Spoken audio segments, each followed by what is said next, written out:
اب میں اور ایک بات نہیں سننا چاہتا. پہلے ہی ان نیوز اینکرز نے خبریں پھیلا پھیلا کر میری ذات کے چیتھڑے اڑا دیے اور اب آپ مجھے ڈانٹ رہی ہیں.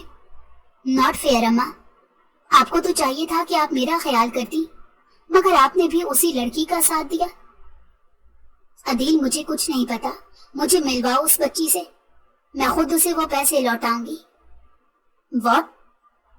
ابھی بھی آپ ماریا کی طرفداری کر رہی ہیں؟ بالکل بھی نہیں, میں کسی صورت بھی وہ پیسے اس چالاک لڑکی کو نہیں لوٹاؤں گا. شاید لوٹا دیتا, لیکن جو کچھ اس نے میرے ساتھ کیا ہے اس کے بعد تو بالکل بھی نہیں. عدیل تمہیں یہ پیسے لوٹانے ہی ہوں گے, نہیں تو میں اپنے اکاؤنٹ میں سے دے دوں گی. آپ نہیں دیں گی, سمجھ رہی ہیں آپ؟ عدیل ایک دم سے غصے میں آ گیا. اسے یہی بات سمجھ میں نہیں آ رہی تھی کہ ہر کوئی ماریا کی طرفداری کیوں کر رہا ہے, جبکہ اس نے جو کچھ بھی کیا رولز اور ریگولیشن کے مطابق ہی کیا تھا. ان پیسوں پر ماریا کا کوئی حق تھا ہی نہیں, لیکن ہر کوئی بلا وجہ اس کا حق بنانے پر تلا ہوا تھا. تنگ آ کر وہ اپنے کمرے میں چلا گیا. تبھی اسے دوسری کمپنی کا فون آیا, جہاں پر فون اٹھاتے ہی اسے مبارکباد پیش کی گئی اور کہا گیا, سر آپ نے ہمیں پہلے کیوں نہیں بتایا کہ وہ آپ کی منکوہا ہے. ہمارے لیے تو یہ بڑی خوشی کی بات ہے کہ چلو جو بھی ٹیلنٹ ہے وہ ہم تک واپس ہی آ گیا. اب آپ جو کہیں گے ہم وہی کریں گے. لگتا ہے دونوں میاں بیوی کی لڑائی ہو گئی ہے, تبھی تو وہ ادھر ہمارے پاس نوکری کرنے کے لیے تیار ہیں, مگر آپ منع کر رہے ہیں. دوسری جانب آدمی نے مزہ لیتے ہوئے پوچھا تو عدیل کو شدید غصہ آیا. پتہ نہیں کیوں ہر کوئی بارود لے کر بارڈر پر چلا رہا تھا. دیکھیں آپ نے رکھنا ہے یا نہیں رکھنا یہ آپ پر منحصر ہے. ایکسکیوز می, یہ کہہ کر اس نے فون بند کر دیا. اگلا دن بھی پورا وہ گھر پر ہی رہا. دفتر جانے کا دل ہی نہیں کر رہا تھا. یہ سوچ سوچ کر کہ وہاں اپنے ورکرز کو کیا جواب دے گا جب وہ اسے اچانک شادی کی وجہ پوچھیں گے. جس دن ماریو اس کے دفتر میں آئی تھی اس نے اپنی برانڈنگ کے لیے ایک پریس کانفرنس رکھوائی تھی, اور وہ میڈیا والے اسے پریس کانفرنس کا حصہ تھے جنہیں برانڈنگ کی کوریج تو نہیں ملی, لیکن ماریا کے جھوٹ کی کوریج ضرور مل گئی. تقریباً 2 دن گھر میں رہنے کے بعد وہ دوبارہ دفتر میں آیا تو وہی ہوا جو اس نے سوچا تھا. ہر کوئی اس سے ملنے کے بعد فوراً سے مبارکباد دے رہا تھا اور پھر مٹھائی کا تقاضا کر رہا تھا, جس پر ہر مرتبہ عدیل خون کے گھونٹ پی کر رہ جاتا. وہ لڑکی جاتے ہوئے اسے بہت بڑی چوٹ پہنچا کر گئی تھی, جس کا اسے اندازہ بھی نہیں تھا. دوسری جانب ماریا جب اپنی جوائننگ دینے کے لیے دوسری کمپنی میں گئی تو وہاں پر اس نے نوکری ہی نہیں ملی. وہ بڑی حیران ہوئی اور جا کر ان کے HR ڈپارٹمنٹ سے بات کی تو پھر بھی اسے علم نہیں ہوا کہ وہ نوکری انہوں نے اچانک سے کینسل کیوں کر دی یا اسے دینے سے انکار کیوں کر دیا. وہ سیدھا جا کر اونر کے دفتر میں رکی. پیچھے پیے اسے مسلسل بلاتی جا رہی تھی, لیکن وہ رکی نہیں اور CEO کے دفتر میں جا کر سنجیدگی سے کرسی پر بیٹھ گئی. سامنے بیٹھے ادھیر عمر شخص نے غور سے اسے دیکھا اور بولا, ارے مس ماریا آپ؟ جی میں. غالباً آپ نے مجھے جاب آفر کی تھی. آج میں اپنی جاب کی جوائننگ دینے کے لیے آئی ہوں تو مجھے بتایا گیا ہے کہ میرے لیے وہ جاب ختم ہو چکی ہے.